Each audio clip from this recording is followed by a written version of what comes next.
¿sí? Y el sistema endocrino es un conjunto de órganos diversos que están ubicados en diversas zonas de nuestro cuerpo, cuya única función es liberar hormonas, no sintetizar y liberar hormonas. Las hormonas son sustancias que viajan a otros órganos a través del sistema sanguíneo y ahí realizan una función. Normalmente el control hormonal depende de dos zonas, o de dos partes, por decirlo, ¿no?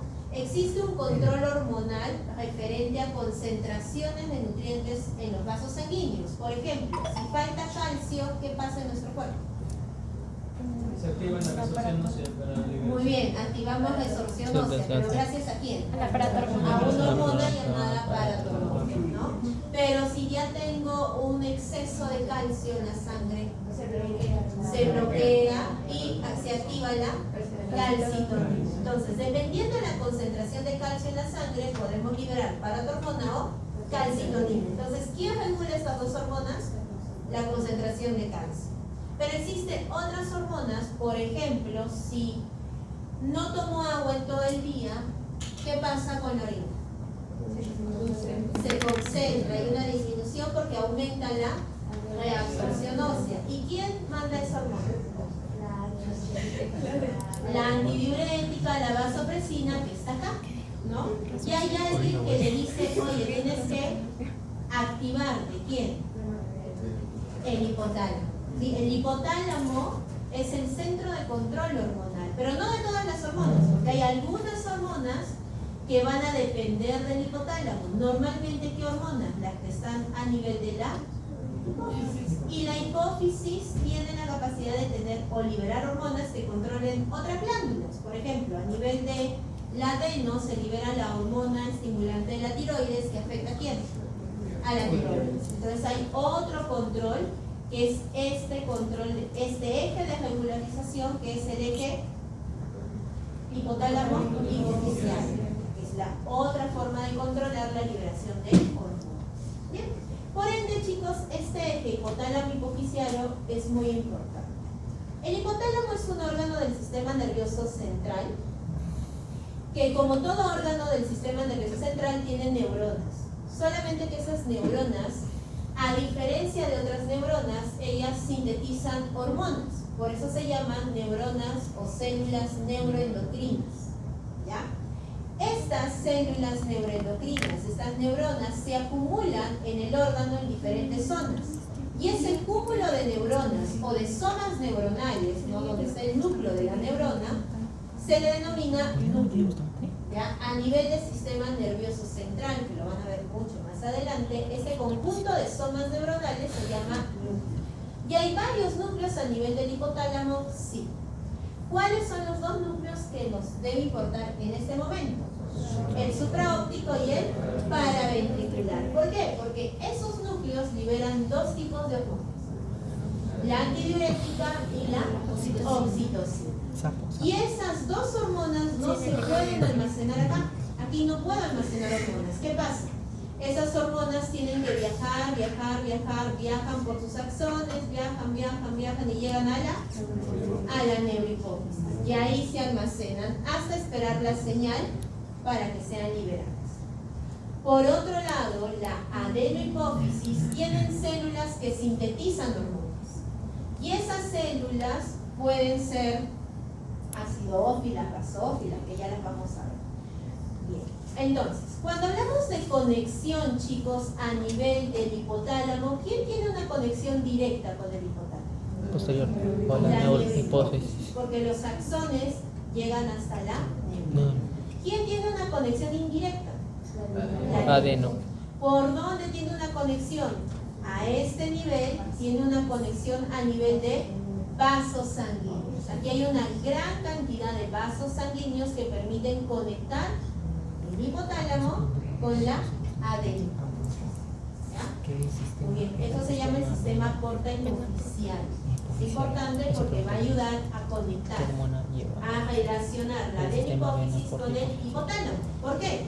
Porque hay axones que se quedan acá, que liberan sustancias como hormonas que viajan a través del torrente sanguíneo y llegan a la adenohipófisis. Hay otros axones que van a llegar hasta aquí y acá almacenan o oxitocina y antidiurética. ¿Ya? Entonces, cuando vamos a ver a nivel de microscopía, cuando ustedes van a ver el hipotálamo, vamos a tener que ver diferentes, digamos, posiciones o diferentes cortes.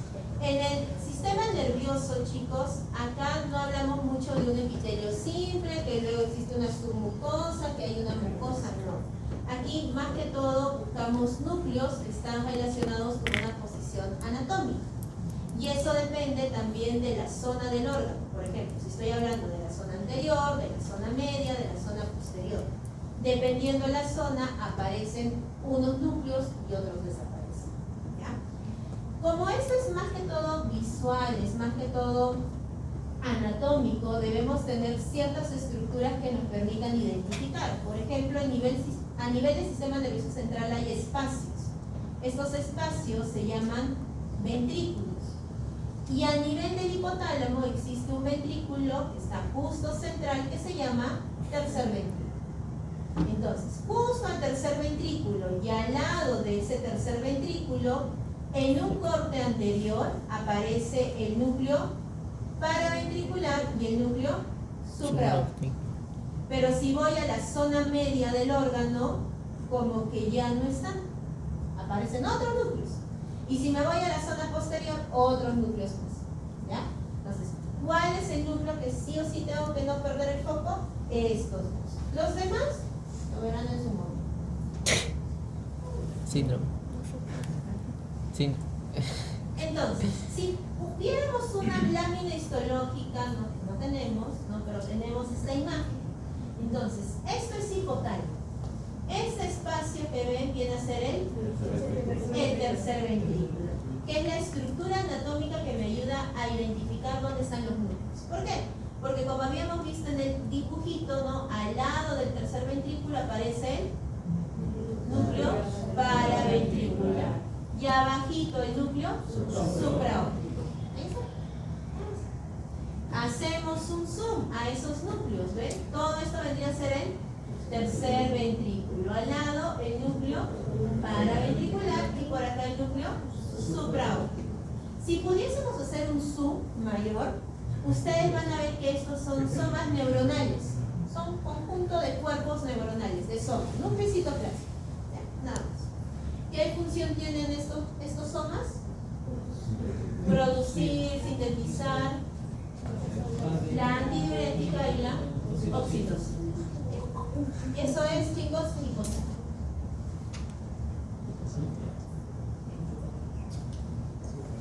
Entonces, el hipotálamo tiene todos esos núcleos.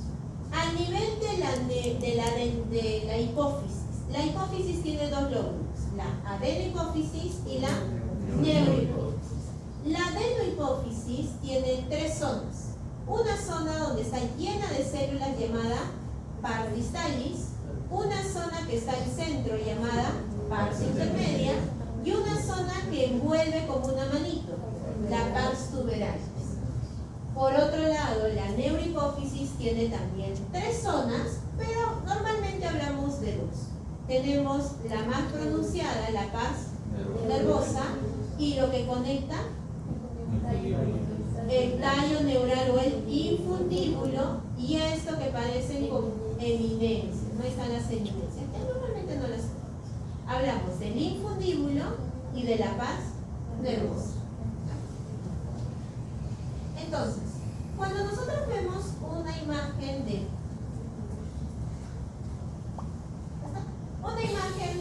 hipófisis, nosotros tenemos que empezar a diferenciar si es adeno o si es neuro.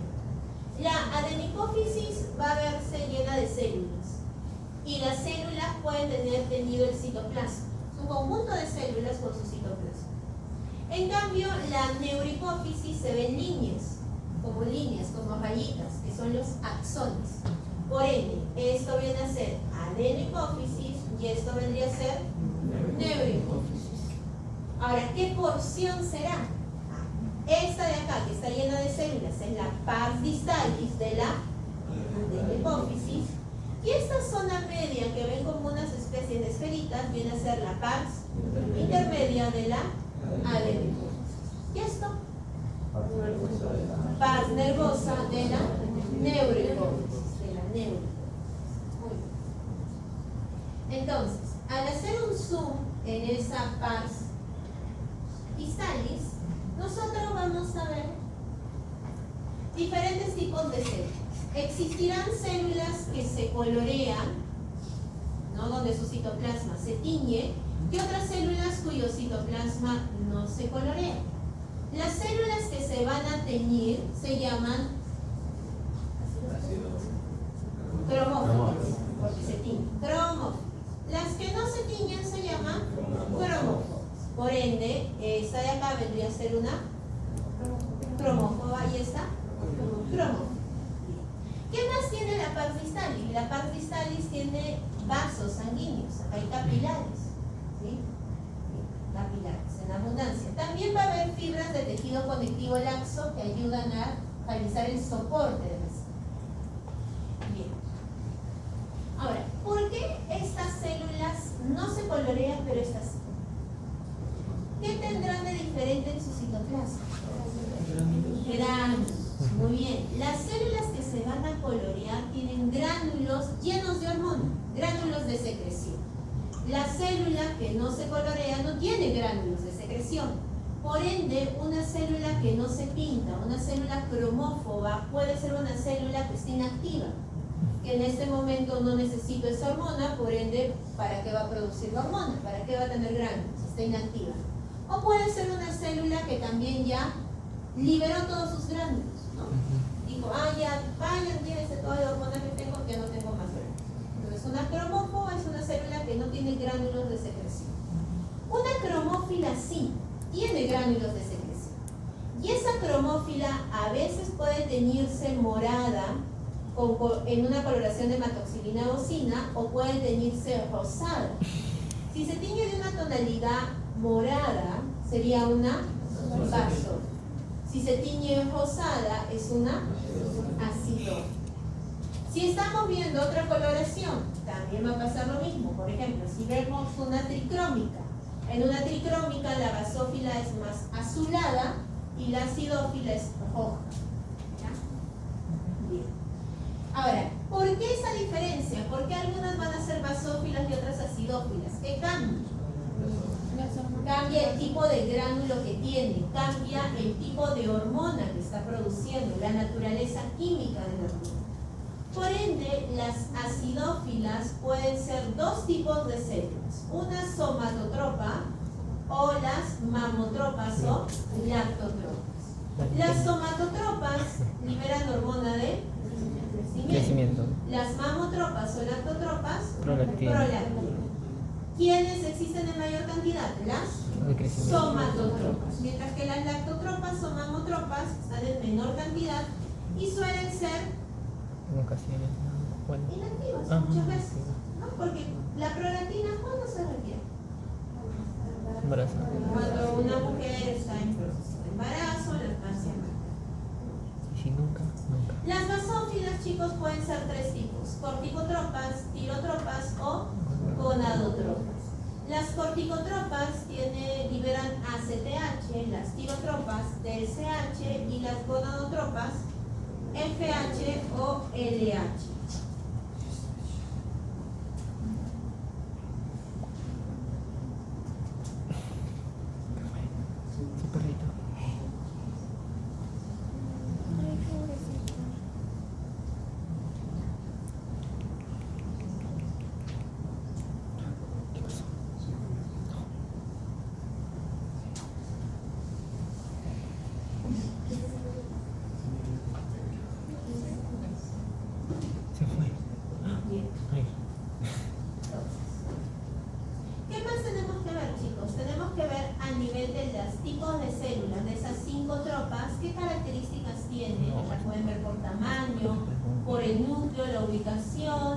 Sí, por los tamaños de los gránulos, que en microscopía no lo vamos a ver, en microscopía óptica no, es una microscopía electrónica, y otras características citoplasmáticas. Pero de todo esto, ¿qué me podría llevar y que me puede ayudar a identificar alguna célula? Porque en realidad Si yo les pregunto ahorita, ¿qué célula es? Es una basófila. Ahora, ¿qué tropa será? Cualquiera. Puede ser una tirotropa, una corticotropa, una gonadotropa. Puede ser cualquiera. Pero si hay una célula de esas tres que sí podría identificarla por el tamaño, porque hay una que es gigante. Sí. La tirotropa. Tirotropa, no. La tirotropa es grande. Por ende, a veces, ¿no? En el campo, ¿Cómo voy a saber están qué? viendo su imagen, aparece esta. Es enorme. Pero muy Por grande. ende, ¿quién es? Una tirotropa. Acá no hay duda, es una tirotropa. Esta, otra basófila, puede ser una corticotropa, una gonadotropa, pero una tirotropa no, porque esa se parece a las tirotropas. Eso viene al final. ¿Ya? Después lo demás es más difícil de identificar. Sí, es más difícil. Bien. Entonces, esos chicos es pars distales. Entonces, ustedes en su imagen tienen que identificar si es acidófila, si es basófila, y dependiendo la pregunta podrían contestar lo demás. ¿Ya? Bien. Tenemos luego la zona llamada pars intermedia. En la pars intermedia, chicos, se dice que es el rezago embriológico de la adenihipófisis. A diferencia de la neurohipófisis que se origina junto con el sistema nervioso, la adenohipófisis se origina de la bolsa de Rath. Y esto durante todo el desarrollo genera un rezago embrionario llamado pars intermedia. Y ese rezago embrionario se ve como una forma esférica llena de coloide, que muchos histólogos por mucho tiempo la llamaron quiste de Rath, ¿no? Pero que ese nombre está mal usado porque esa terminología, quiste de Rath, es una patología. ¿Nosotros qué nombre le damos actualmente? Folículo quiste hacemos. Ya no le vamos a dar más. Quiste o folículo. Y un quiste, chicos, suele ser una estructura esférica tapizada por un epitelio cúbico, simple se podría decir, lleno de coloide, pero tiene una estructura bien organizada. A veces este coloide se suele llenar y se suele romper. Cuando ya se rompe y se empieza inclusive a gelatinizar un poco, ya hablamos de una hendidura. ¿Ya? Por eso algunos autores hablan de hendidura. ¿Ya? Es casi lo mismo, solamente que histológicamente ya parece algo no tan englobado. Hablan de una hendidura. ¿Qué más deberíamos saber de la pars intermedia? Que a este nivel abundan células basófilas. ¿Ya? No van a existir tantas acidófilas, lo que predomina son basófilas. Eso vendría a ser pars intermedia. Por ejemplo, ¿esto qué vendría a ser? Una hendidura. Pars tuberalis. La pars tuberalis, chicos, es similar a la pars nervosa, a la pars distalis, es decir, voy a ver células con citoplasma. Suelen predominar basófilas, cromófilas, pero lo que abunda en la pars tuberalis son los vasos. No todas estas estructuras son vasos sanguíneos, porque no se olviden que la pars tuberalis es lo que envuelve el infundíbulo, pero se conecta con el hipotálamo a través de vasos. Por ende, ustedes hacen un corte en la pars tuberalis y van a ver células basófilas en su mayoría, pero llenas de vasos. Y vasos bien pronunciados, parecen vénulas, no capilares, ¿ya? O más grandes los vasos. Pars tuberalis. Pars tuberalis. Igual, pars tuberalis. Por la coloración, chicos, parecen acidófilas, pero son basófilas. La neurohipófisis. La neurohipófisis. Vamos a pasar todo el infundíbulo, vamos acá. Morfo 4. Entonces, nosotros tenemos, ¿no?, a esto de acá que viene a ser la pars intermedia del adeno. Hacia arriba vemos células, pars distalis, pero acá veo líneas, pars nervosas.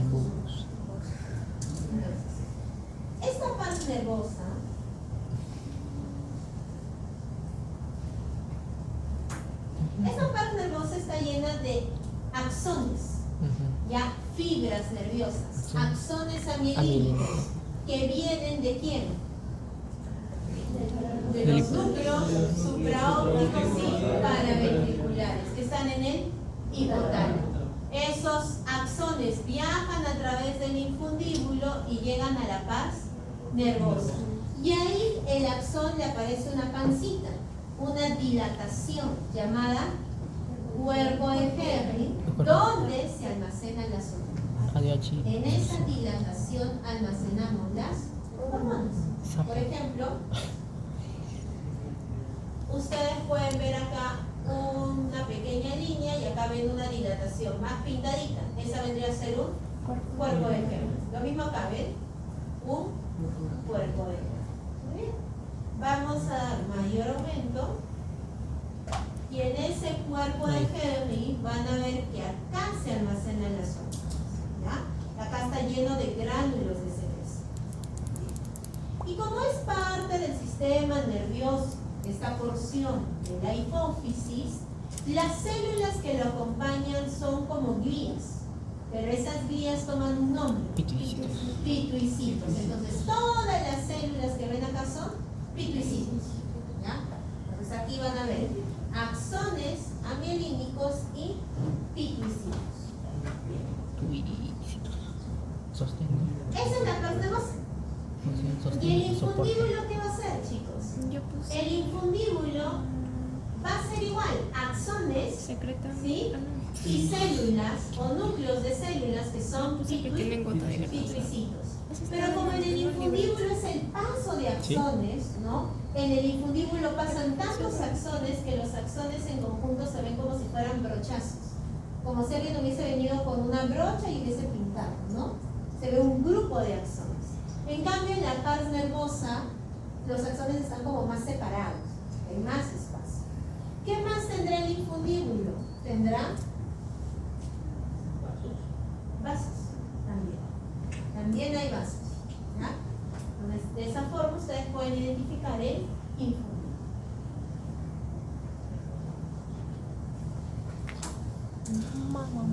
Por ejemplo, ¿esto qué sería? Soporta los axones. Soporte los Acá. cuerpo de Henry. ¿Cómo se llama? Henry. Y llegamos a la última glándula, la glándula pineal o la glándula epífisis, que también, al igual que la hipófisis, aunque no lo mencionemos, tiene una cápsula. ¿Qué es la cápsula? Es la cubierta del órgano. En la hipófisis, esa cubierta del órgano es tejido conectivo denso, irregular. En la glándula pineal, esa cápsula es formada por la pía madre. La pía madre forma esa cápsula. Y la pía madre es tejido conectivo un poco más laxo, no es tan denso, es laxo. Esta cápsula, chicos, empieza a meterse dentro del órgano, ¿ya? Por ejemplo, la parte externa es la cápsula. Toda esta es la cápsula, que deriva de la pía madre. Y como pueden ver, esa cápsula, miren cómo se mete. ¿Ven? Se mete, el tejido conectivo se mete. Y esta estructura que se va metiendo dentro del órgano se llama tabique. ¿Bien? Es el tejido conectivo. Ese es el tabique. Bien. Todo lo demás, chicos, de la glándula pineal está formada por células. El 95% de células en esta glándula pineal son células que tienen núcleo vesiculoso, nucleolo prominente, que se llaman pinealocitos. ¿Cuál es la función de los pinealocitos? Sintetizar melatonina. Muy bien. Sintetizan melatonina. Bien. Melatonina. Pero no son las únicas células que predominan acá, sino también presentan unos núcleos más oscuritos llamadas glías. ¿Ya? Glías. Recuerden, sistema nervioso central, siempre existen glías. Y acá también hay glías, solamente que son núcleos mucho más oscuritos. Glías. Todo lo demás son pinealocitos.